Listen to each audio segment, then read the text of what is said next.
Ni hao, halo semuanya, kembali lagi dengan Nubarta. Nonton bareng kita.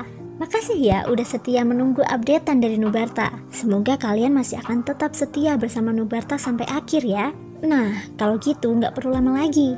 Yuk langsung aja kita siapkan diri dan hati kita ke episode berikutnya. Selamat mendengarkan. Setelah membunuh pemuda itu dengan santai, ekspresi dingin dan acuh tak acuh di wajah Shoyan perlahan kembali normal. Dia berbalik, tatapannya sekali lagi tertuju pada Jin Yao yang masih meringkuk di tempat tidur. Dia perlahan berjalan menuju tempat tidur dan mengulurkan tangan untuk menarik jubah hitam Jin Yao dengan lembut sambil berkata, "Aku telah membuatmu menderita." Saat kata-kata ini diucapkan, seolah-olah pilar tanggul telah tercabut. Jin Yao juga mengeluarkan tangisan sedih. Tubuhnya yang lembut dan indah tiba-tiba menerkam ke pelukan Shoyan. Shoyan juga tercengang oleh tindakan Jin Yao yang tiba-tiba. Tak lama kemudian, ia tersadar dan memeluk Jin Yao, membiarkan Jin Yao melampiaskan emosinya. Pada saat yang sama, setelah pemuda itu dibunuh oleh Shoyan dengan satu tangan, ekspresi seseorang lelaki tua yang awalnya mengagumi ikan di samping kolam di sebuah rumah besar di luar Kotayan tiba-tiba berubah drastis. Tangannya yang keriput dengan tergesa-gesa membalik dan sebuah tablet giok yang pecah muncul di telapak tangannya. Ini, Kai-er, dia. Kemarahan langsung membuncah di hati lelaki tua itu saat ia menatap tablet giok yang hancur total di tangannya.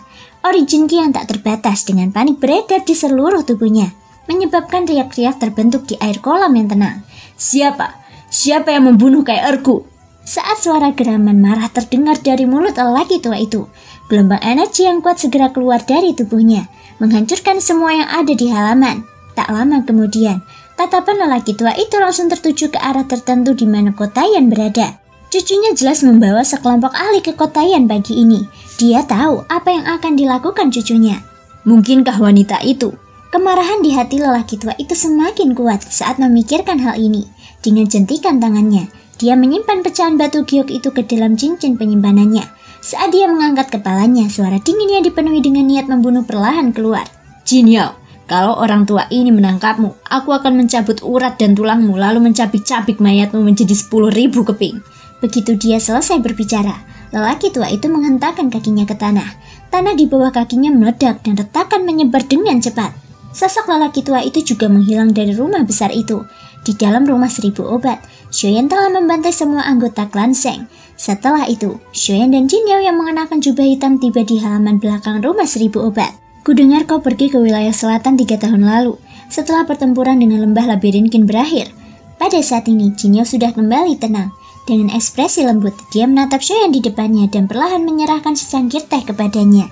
Mendengar ini, Shoyan terkekeh dan mengangguk. Aku datang dari wilayah selatan. Saat itu, ada sesuatu yang terjadi pada seorang teman di sana. Jadi aku bergegas ke sana. Namun sekarang, semuanya telah beres. Ucap Shoyan. Aku juga mendengar bahwa kamu dan orang di pegunungan Silin itu tampaknya memiliki hubungan yang tidak biasa.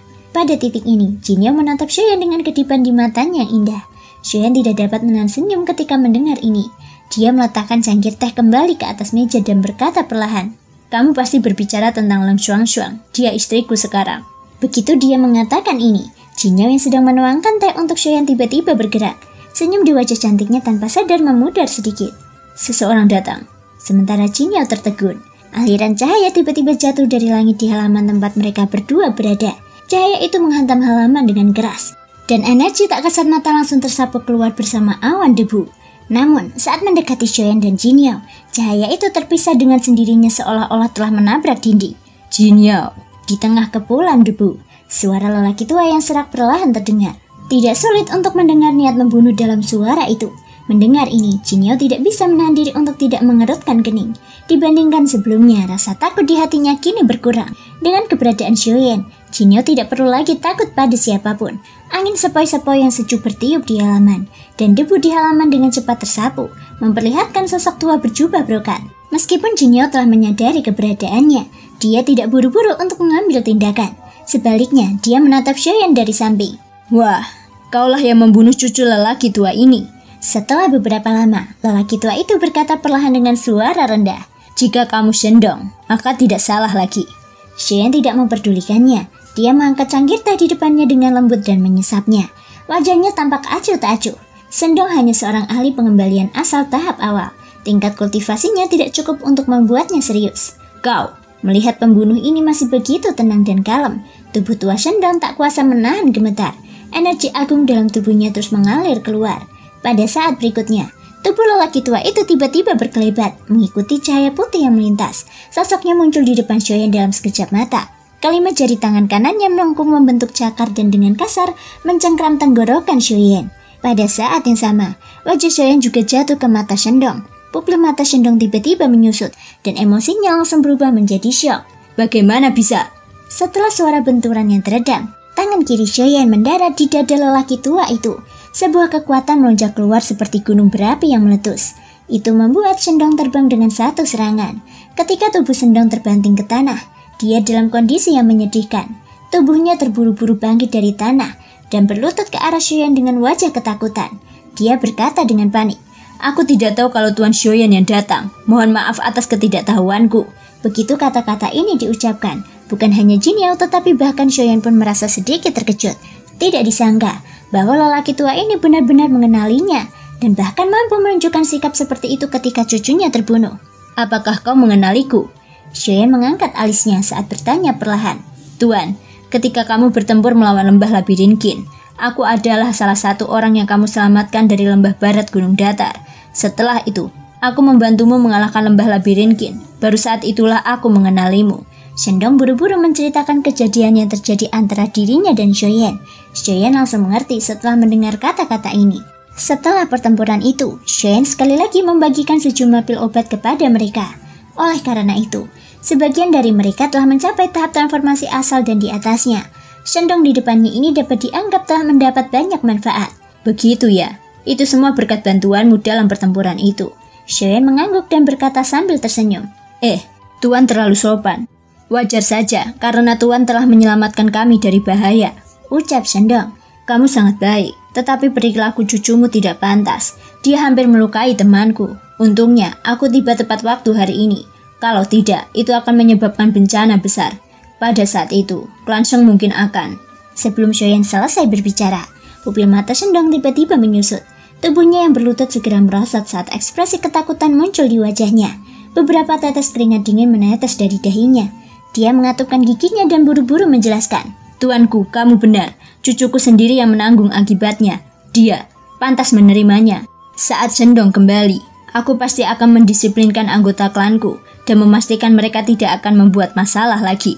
Meskipun Shendong sangat tidak rela dalam hatinya, dia tetap mengatupkan giginya dengan kuat. Kedua matanya tertutup rapat saat mengucapkan kata-kata ini. Apalagi yang bisa dia lakukan sekarang setelah semuanya berkembang ke tahap ini? Xiaoyan telah menggunakan klan Sheng sebagai ancaman. Jika dia berani tidak patuh, kemungkinan besar klan di belakangnya juga akan terancam. Hari ini, cucunya telah meninggal. Dia tidak dapat menemukan alasan apapun, juga tidak dapat menemukan alasan untuk membalas dendam. Seperti yang dikatakannya, dia sendiri yang harus disalahkan. Tak lama kemudian, Shendong menyeret tubuhnya yang terluka parah dan meninggalkan Kotayan. Di jalanan, wajah tua Shendong pucat dan rambut acak-acakan. Di balik lengan bajunya, tangannya yang layu terkepal erat. Hatinya dipenuhi dengan kebencian dan ketidakberdayaan. Di kedua sisi jalan, banyak orang menatap leluhur klan Sheng yang biasanya tinggi dan perkasa. Mata mereka dipenuhi dengan keheranan. Saat dia melangkah keluar dari gerbang kota, tubuhnya akhirnya bergetar hebat. Di dalam rumah 1000 obat, Xiaoyan perlahan meletakkan cangkir tehnya dan menggelengkan kepalanya. Sambil mendesah pelan, dia melompat dan menghilang dari Kotayan. Jin Yao tidak bisa menahan diri untuk tidak mengerutkan kening saat dia melihat Xiaoyan pergi. Tangannya dengan lembut membelai jubah hitamnya saat matanya yang indah bersinar. Setelah Xiaoyan meninggalkan Kotayan, ia melanjutkan perjalanan ke arah barat. Beberapa jam kemudian, ia muncul di tengah kota Shahepu. Kota Shahepu saat ini tidak diragukan lagi jauh lebih makmur daripada beberapa tahun yang lalu. Sebagai perbatasan antara wilayah Silin dan wilayah Gurun Barat, tempat ini menyaksikan banyak orang datang dan pergi setiap hari. Berbagai harta langka terus dipertukarkan. Pada saat yang sama, disinilah Lu Zongtian saat ini tinggal. Lu Zongtian saat ini memiliki rumah lelang yang tersebar di seluruh wilayah Gurun Barat, dengan kota Shahepu sebagai kantor pusatnya. Rumah lelang di sini adalah yang terbesar. Tingkat kemakmurannya juga tak terbayangkan. Pil peringkat 4, metode Qi tingkat roh, dan keterampilan Do yang jarang terlihat di masa lalu, sering muncul di rumah lelang Lu Zongtian. Terkadang bahkan pil peringkat 5 pun muncul. Bahkan beberapa raja asal akan tergoda oleh pil setingkat itu. Apalagi para ahli biasa. Hari ini, Xiaoyan datang ke kota Sahebu untuk menemui Lu Zongtian agar membantunya melelang pil-pilnya. Semua pil yang akan dilelang semuanya adalah peringkat 5 ke atas. Sebagian besar pil diperoleh oleh Xiaoyan dari cincin penyimpanan lawan-lawannya. Meskipun ada beberapa pil yang sangat berharga, sangat disayangkan bahwa Xiaoyan saat ini tidak lagi tertarik pada pil-pil ini, terlepas dari apakah itu dalam hal tingkat kultivasi atau penglihatan. Daripada menyimpannya di cincin penyimpanan, lebih baik melelangnya. Sesaat kemudian, sosok Xiaoyan muncul di depan rumah lelang terbesar di kota Sahebu. Pemandangan megah itu bisa dikatakan sebagai rumah lelang paling mengesankan yang pernah dilihat Xiaoyan. Di sinilah Lu Zongtian berada. Meskipun ada banyak penghalang dan bahkan ada sejumlah formasi yang sengaja menghalanginya, Xiaoyan masih bisa dengan jelas merasakan lokasi Lu Zongtian mengingat kekuatan spiritualnya saat ini. Dia segera tersenyum tipis dan berjalan menuju pintu masuk rumah lelang. Setelah kejadian sebelumnya, tatapan Xiaoyan tanpa sadar tertuju pada dua sosok tinggi dan tegap yang berdiri di pintu masuk. Setelah memastikan bahwa mereka memang orang-orang dari rumah lelang, dia tertawa dalam hatinya dan hendak melangkah masuk. Tunggu sebentar. Akan tetapi, saat Xiaoyan hendak melangkah melewati mereka berdua, keduanya maju selangkah dan menghalangi Xiaoyan. Melihat ini, Xiaoyan tidak bisa menahan diri untuk tidak mengerutkan kening. Apakah ada yang salah? Xiaoyan bertanya dengan tidak sabar.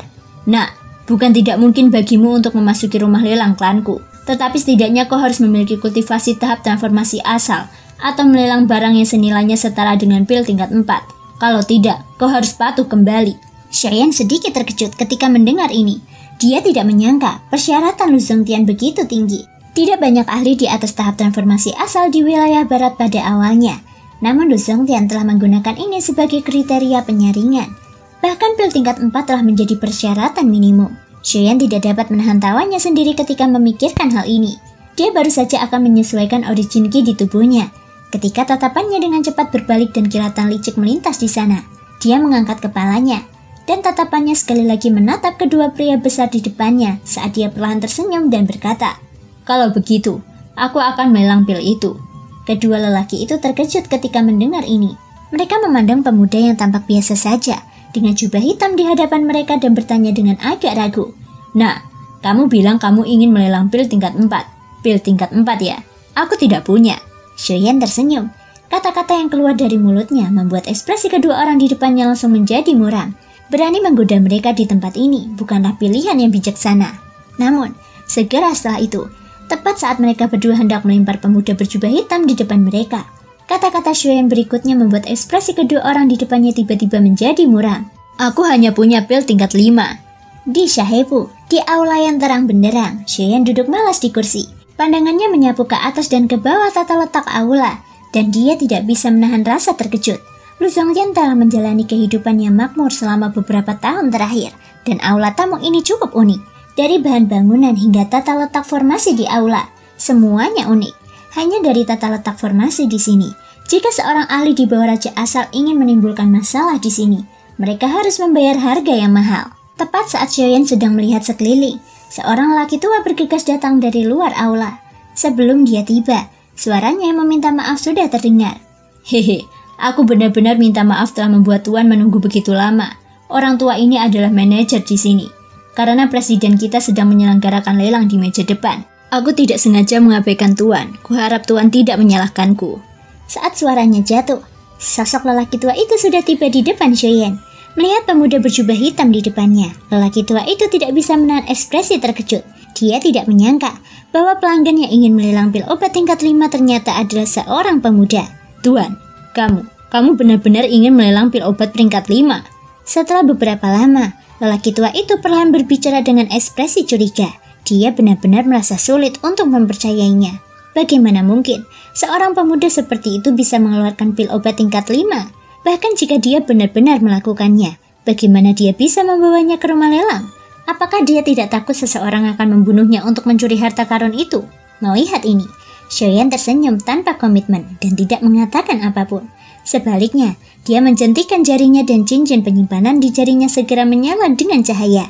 Setelah itu, puluhan botol giok berisi pil obat muncul di meja teh di samping. Ada lebih dari 30 botol giok, dan di setiap botol giok setidaknya ada 1 pil obat. Selain itu, Semuanya ada pil obat peringkat 5 tanpa diragukan lagi. Ekspresi wajah lelaki tua itu langsung terkejut saat melihat tumpukan botol giok di depannya yang hampir memenuhi seluruh meja. Segera, dia dengan cepat mengambil botol giok di depan mata Shoyan yang tersenyum. Setelah membukanya, dia dengan hati-hati memeriksa pil obat di dalamnya. Saat botol giok itu dibuka, aroma pil obat yang kuat langsung tercium. Kekuatan obat khusus yang terkandung di dalamnya membuat pikiran lelaki tua itu terombang-ambing. Dia tentu saja telah melihat banyak pil obat tingkat 5. Meskipun yang ada di depannya bukan yang terbaik, sebagai perbandingan, kualitas pil obat tingkat 5 itu jelas tidak buruk. Itu memang peringkat 5. Akhirnya, lelaki tua itu mengangguk dengan ekspresi serius. Tatapannya yang dalam perlahan menyapu botol-botol giok lainnya, dan ekspresi terkejut muncul di wajahnya. Tidak diragukan lagi. Bahkan botol pil obat yang dipilihnya dengan santai adalah peringkat 5. Kualitas pil obat lainnya tentu saja tidak diragukan lagi. Dan ke-30 pil obat tersebut semuanya adalah pil obat tingkat 5. Jika sejumlah besar dari mereka muncul di wilayah barat, mereka mungkin akan menyebabkan keributan besar. Tuan, apakah kamu benar-benar yakin bahwa semua pil obat ini harus dilelang? Setelah memastikan mutu pil-pil obat ini, lelaki tua itu tidak berani lagi meremehkan pemuda berjubah hitam yang tampak biasa di depannya ini. Mampu mengeluarkan begitu banyak pil obat peringkat 5 sekaligus. Kekayaan semacam ini jelas bukan sesuatu yang bisa dilakukan orang biasa. Lagi pula, bahkan dengan fondasi rumah lelang mereka, jumlah pil obat peringkat 5 dalam inventaris mereka saat ini tidak lebih dari 2 tangan. Oleh karena itu, lelaki tua itu dapat menyimpulkan bahwa pemuda berjubah hitam di depannya jelas bukan orang biasa. Lelang saja semuanya, aku tidak membutuhkannya lagi. Selain itu, aku berharap masalah ini dapat diselesaikan dalam waktu setengah bulan. Mendengar perkataan Shoyan, lelaki tua di depannya tercengang. Dia tentu tahu betapa berharganya pil obat tingkat 5. Namun, pemuda berjubah hitam di depannya ini benar-benar mengatakannya dengan santai sehingga tidak ada gunanya baginya untuk menyimpannya. Jika kata-kata ini didengar oleh orang biasa, kemungkinan besar orang itu akan marah setengah mati. Hal yang paling mengejutkannya adalah Shoyan benar-benar meminta agar semua pil obat ini dilelang dalam waktu setengah bulan. Ini adalah pertama kalinya lelaki tua ini mendengar permintaan seperti itu setelah hidup begitu lama. Lelaki tua itu tidak terburu-buru untuk menaruh botol-botol giok di depannya. Dengan senyum malu di wajahnya, dia duduk di hadapan Shoyan. Wajahnya dipenuhi dengan kehati-hatian saat dia tersenyum meminta maaf kepada Shoyan. Dalam hatinya, dia hanya bisa dengan cemas menunggu ketua rumah lelangnya sendiri tiba tepat waktu. Kemungkinan besar, hanya dia yang bisa menangani situasi seperti itu. Sekitar 2 jam kemudian, tatapan Shoyan akhirnya kembali melihat ke arah luar aula. Dalam persepsi spiritualnya, aura yang agak familiar tengah bergerak cepat menuju tempat ini. Pemilik aura itu memang Lu Zongtian. Pada saat yang sama, lelaki tua yang duduk di seberang Shoyan juga menyadari kedatangannya. Seketika, emosi gugup di hatinya sedikit mereda. Dengan senyum malu di wajahnya, dia bergegas maju untuk menyambutnya. Wang Xuan, apa yang sebenarnya terjadi? Di luar aula, Lu Zongtian mengerutkan kening dan buru-buru bertanya ketika dia melihat pengurus datang dengan cepat. Begitu pula Wang Xuan tidak berani ceroboh. Dia buru-buru menceritakan semua yang terjadi pada Lu Zongtian. Setelah mendengar ini, wajah Lu Zongtian tanpa sadar menunjukkan ekspresi terkejut. Segera, dia mengangkat kepalanya untuk melihat pemuda misterius berjubah hitam di tengah aula. Namun, ketika tatapannya tertuju pada sosok berjubah hitam yang telah berdiri, ekspresi di wajahnya perlahan membeku. Di aula, Shoyan tersenyum saat dia melihat Lu Zongtian yang tidak banyak berubah dibandingkan beberapa tahun yang lalu dan perlahan berkata, "Sudah 3 tahun sejak terakhir kali kita bertemu. Bagaimana kabarmu?" Ucap Shoyan, "Tentu saja baik. Berkatmu, aku bisa memiliki hari ini dan kultivasiku saat ini." Setelah jeda, Lu Zongtian perlahan membuka mulutnya sambil tersenyum. Dalam 3 tahun terakhir, dengan bantuan pil obat yang diberikan Shoyan saat itu dan beberapa kesempatan, kultivasi Lu Zongtian telah mencapai alam raja asal. Dia tidak kalah sedikit pun dari leluhur klan Bai Haoxuan. Selanjutnya, Lu Zongtian melangkah maju dan menundukkan kepalanya sedikit untuk melihat pil obat di atas meja. Dia tidak bisa menahan tawa. Tidak heran, kau bisa menakuti pengurus rumah lelangku sampai sejauh itu. Di seluruh wilayah barat, aku khawatir hanya kau yang bisa mengeluarkan uang sebanyak itu. Setelah kata-kata ini diucapkan, Shoyan mencibir. Seketika, Lu Zongtian melanjutkan. Katakan padaku, mengapa kau melelang begitu banyak pil obat? Dengan statusmu, kau tidak tampak seperti orang yang kekurangan uang. Ucap Lu Zongtian.